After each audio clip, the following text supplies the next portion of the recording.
Assalamualaikum warahmatullahi wabarakatuh. Sahabat Sakti Media, senang sekali hari ini hari Minggu tanggal 21 Juni 2020. Saya bersama Bapak Apong ya Pak ya? Iya. Bapak Apong sebagai Ketua Kelompok Tani Puspa Rahayu, Desa Puspamukti, Kecamatan Cigalontang, Kabupaten Tasikmalaya. Jadi kelompok tani Puspa Rahayu itu yang dikerjakan itu hal apa saja Pak? Sekarang lagi fokus di budidaya kopi mulai tahun 2012. Awalnya anggotanya cuma 60 orang dan 60 orang itu menanam sekitar 20 hektar. Tapi karena belum jelas pasar, masih asing untuk di Kabupaten Tasik, itu banyak yang kebunnya nggak dipelihara, terbengkalai. Setelah itu saya berjuang mengolah sendiri di sini dengan pengolahan seadanya, bikin green bean juga sampai ditumbuk itu, terus nyangrai juga atau menggoreng juga pakai katel. Awalnya begitu dari tahun 2014 itu, karena kopi itu dari mulai tanam sampai ke panen itu usianya 20 tahun, 2 tahun ya, sampai panen itu 2 tahun. Tahun 2014, 15, 16 memang kopi ini belum dikenal, tapi sekarang berkat bantuan dari semua pihak, utamanya Bank Indonesia, dari instansi Dinas Perkebunan, Dinas Pertanian, dan semua itu membantu kerjasama, bahkan dari Bank Indonesia itu mitra binaan Bank Indonesia untuk pemasaran dan pengolahan. Dari tahun 2018 hampir 2 tahun ini mendapat binaan dari Bank Indonesia. Alhamdulillah kopi Cigalontang ini udah dikenal, bukan hanya di nasional, internasional juga udah dikenal, udah beberapa mancanegara udah kenal kopi Cigalontang ini. Karena kopi Cigalontang ini punya keunikan atau khas sendiri. Kalau bicara tentang kopi itu, setiap gunung punya keunikan masing-masing. Ada kelebihannya kopi Cigalontang ini karena tanahnya dilapisi abu vulkanik. Tapi bukan saya mengatakan bahwa kopi saya, kelompok saya enak, tapi yang bicara itu kan penikmat kopi atau konsumen kopi. Iya. Bahkan tahun kemarin, tahun 2020 Desember, mendapat penghargaan dari tingkat provinsi. Ya alhamdulillah juara 2 tingkat provinsi. Di nasional juga ya alhamdulillah hampir bersamaan 2020 itu mendapat penghargaan dari Kementerian Pertanian. Pak, untuk luas lahan yang dijadikan untuk berkopi, menanam kopi itu berapa luas Pak? Awalnya cuma 20 hektar. Tapi melihat antusias masyarakat itu karena pasarnya udah jelas sekarang, alhamdulillah mencapai 400 hektar sekarang. Jadi setiap tahun tambah terus anggota dan tanamannya. Bahkan bukan hanya di kelompok ini. Udah di 12 desa. Nginduk ke sini Pak ya? Iya, nginduk ke sini 12 desa hampir dan 4 kecamatan udah ngirup ke sini. Karena di sini banyak potensi gitu, punya potensi yang sangat luas gitu untuk kopi. Ada berapa orang Pak yang masuk ke kelompok ini, yang ikut berperan serta? Hampir 17 kelompok sekarang. 17. Tapi belum produksi itu, baru setahun setengah itu. Berapa orang Pak kalau di total itu yang ikut apa? Hitungannya variasi. Yang satu kelompok ada 40 orang, ada yang 20 orang. Karena di sana ada potensi lahan gitu. Jadi menginduk. Sebahagian bibit juga dari sini gitu, bibitnya. Karena di sini dari budidaya kopi ini bukan bibitnya bukan beli dari orang lain, tapi di sini bikin bibit sendiri gitu. Semuanya udah berjalan, anggota kelompok udah bisa nyemai sendiri sampai ke penanaman, pemeliharaan. Karena kopi itu tidak mau hidup sendiri gitu. Kalau bicara tentang kopi, harus ada naungan, harus ada perlindungan kopi itu. Dan tidak semua enak. Kalau memang Cigalontang juga banyak kopi, bahkan udah di booming di mana-mana ya kopi Cigalontang itu banyak.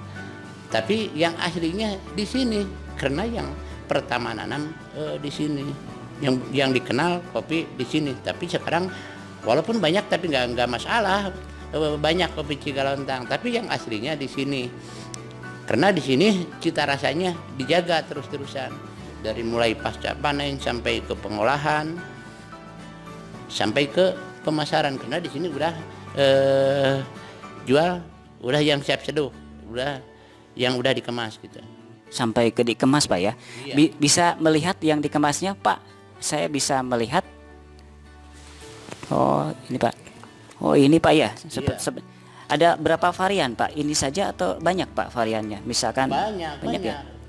Mau yang itu, yang honey, mau purwot, mau natural, mau wine, ada. Ini udah ada 4 pengolahan di sini. Kalau ini kebetulan yang versi apa Pak ini? Yang ini yang natural. Coba saya perlihatkan ya. Oh ini ya natural. Sampai begini. Ini Di sini ada coretannya kalau yang mana ini. Di sini kan ada ini. Nanti di kemasan juga. Kebetulan kemasannya belum ini semua gitu. ini produksi ini di sini juga Pak ya? Produksi sampai dikemas begini? Atau di mana ini di tempatnya? Dikemasnya ini di mana Pak? Biasanya di sini. Ini tempat pengemasan, ini tempat roastingnya. Di sana pabriknya di sana. Pabrik pengolahannya. Jadi saya nanti bisa bisa ke sana Pak ya? Di sana yang proses apa itu, yang natural, yang honey, yang pulpot, yang wine, di sini udah ada. Sekarang kebetulan mulai panen gitu. Itu Pak kalau misalkan untuk kopi itu bagusnya di lahan di lahan tinggi bagaimana Pak ya? Iya, bagusnya rasa kopi itu di ketinggian 1000 ke atas. Kalau 1000 ke bawah kulitnya tipis. Jadi rasanya gak enak, kadang-kadang khas aromanya juga itu nggak ada gitu. Kalau 1000 ke bawah ya? Kalau 1000 ke bawah, kalau 1000 ke atas Dari permukaan laut. iya, asamnya ada. Ya. Saya Aromanya ya. ada. Saya melihat ini lumayan berpeluang Pak ya. Terus untuk hal pemasaran itu sudah kemana saja Pak? Apakah misalkan ada tim khusus untuk memasarkan atau bagaimana? Ada tim khusus. Pemasaran itu sekarang udah ke mancanegara, bukan hanya nasional gitu. Jadi untuk kelompok ini itu tidak sampai membuka kedai kopinya Pak ya? Enggak, karena itu menghargai kan banyak. Sekarang udah berapa ratus kedai. Kalau yang punya kopinya, yang punya pabriknya buka itu kan akan mematikan itu. Jadi Bapak di sini khusus untuk produksinya Pak ya? Untuk sampai ke kedai itu orang lain saja Pak ya? Bagi-bagi Pak ya? Iya barangnya itu. Ada yang green bean, ada yang roast bean gitu yang masuk ke itu. Terus untuk konsumen dikemas langsung. Ini masyarakat bisa langsung beli ke sini atau ada distributor Pak untuk beli sampai begini? Oh, ada yang ke sini. Jadi bisa langsung beli ke sini? Iya, ada yang diantar gitu. Ada yang online Pak ya? Ini yang kemasan seperti ini Pak, ini berapa harga? Harganya Iya. kalau untuk itu cuma 30.000 untuk 30.000 ya segini Pak ya? dia. Kalau untuk di sini di pabrik, kalau di luar lain kan. Oh iya ya. Jadi kalau misalkan nih masyarakat yang datang langsung ke sini Pak ya, beli misalkan satu begini ya, itu 30.000 Pak. Iya. Itu untuk semua jenis atau bagaimana 30? Enggak. Beda-beda. Beda-beda. Ada yang natural, ini yang full watt gitu. Berarti ini yang natural ini 30.000 Pak ya? Iya, kalau di sini Berapa gram ini Pak? 100 gram. Kalau yang lainnya harganya 60 gitu. Karena prosesnya lama itu. Bisa nyampe 3 bulan. Oh, 2 kali lipat dari ini Pak ya? 3 kali Pak, kadang lebih. Lebih dari Ini kan 30 Pak ya? Iya. Ini ini 30.000. Oh iya ya. Jadi yang natural 30.000 ya Pak ya. Oh.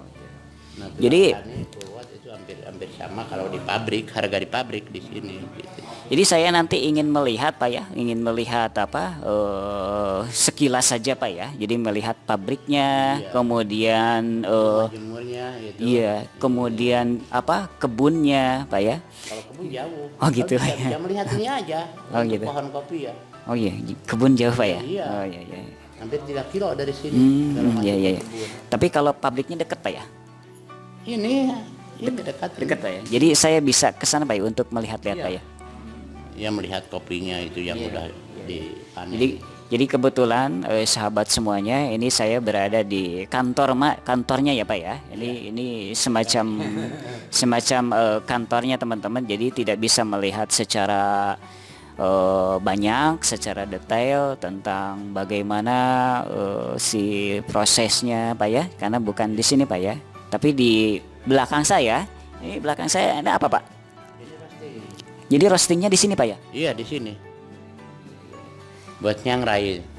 Iya, buat nyangrai roastingnya kebetulan di sini bisa teman-teman bisa sahabat lihat di belakang saya ya. Tapi untuk kebun itu katanya lumayan jauh 3 km Pak ya. Iya, untuk di Priangan Timur baru ini roasting. Alhamdulillah Pak ya. Jadi untuk kebun 3 km dari sini lumayan jauh. Kemudian untuk apa pabriknya berapa kilometer Pak dari sini? Dekat ya? Enggak, cuma paling 10 meter. 10 meter. Jadi Ini kelihatan ini.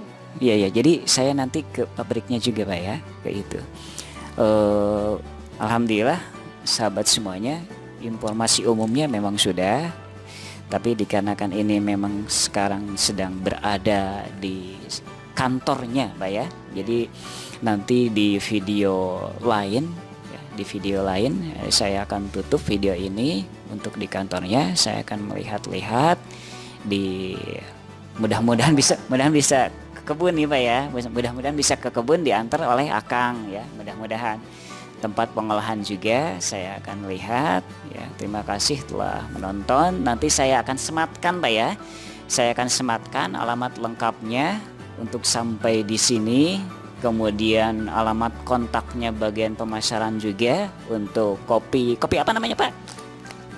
Kopi Gunung Raja ya. Ini Kopi Gunung Raja Cigalontang. Nanti akan saya sematkan di deskripsi perihal identitas dan lain-lain sebagainya sampai ke bagian pemasaran di deskripsi. Terima kasih telah menonton. Terima kasih Bapak. Terima kasih Pak Apong sebagai ketua kelompok tani Puspa Rahayu ya, Kopi Gunung Raja ya, yang ini alamatnya itu di Kampung Kiara Bongkok Pak ya, RT 16 RW 7 Desa Puspa Mukti Cigalontang Tasikmalaya. Terima kasih. Assalamualaikum warahmatullahi wabarakatuh.